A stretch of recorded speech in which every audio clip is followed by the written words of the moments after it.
So in your view, perhaps the contemporary world, it's becoming, I don't know what the word would be, stranger or weirder or more shaped by individuals who are different, precisely because conformity is being piled on other places. So if the movers and shakers would be people who are in some way neurodiverse, then overall the world is becoming more surprising in a way, right? Less what we expect at different margins and different corners. And this will accumulate.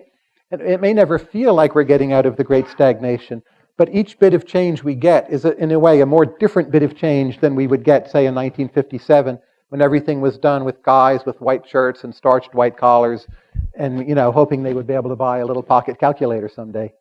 Yeah, I'm not sure whether I think the innovation that we are getting is driven in strange ways. I worry that actually the conformity problem is actually more acute than it was in the 50s or 60s, so that the category of the eccentric scientist or even the eccentric professor is sort of this is a species that is steadily going extinct, because there sort of is less space for that in our research universities than there used to be.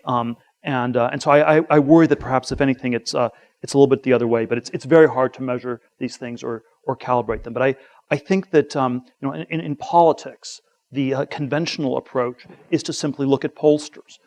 What are your positions going to be? You just look at the polls. You figure this out, and it works. It works fairly well. It probably, at the end of the day, that's probably not how the system really changes. It probably will get changed by some idiosyncratic people who have really strong convictions and are over time able to convince more people of them. But whether this means that we have more or less change is hard to evaluate. But I think it always comes from these somewhat non-conventional channels. So let's say you're trying to select people for your Thiel fellowships, or maybe to work for one of your companies, or to start a new company with. And just you, Peter Thiel, as a judge of talent, what trait do you look for in that person that is being undervalued by others? So the rest of the world out there, it's way too conformist. So there must then be unexploited profit opportunities in finding people. And if you're less conformist, which I'm very willing to believe, indeed would insist on that being the case, what is it you look for? Well, it's very difficult to reduce it to any single traits, because a lot of what you're looking for are like these almost Zen-like opposites. So you want people who are both really stubborn and really open-minded. Okay, that's like a little bit contradictory. You want people who are sort of idiosyncratic and really different, but then who can work well together in teams.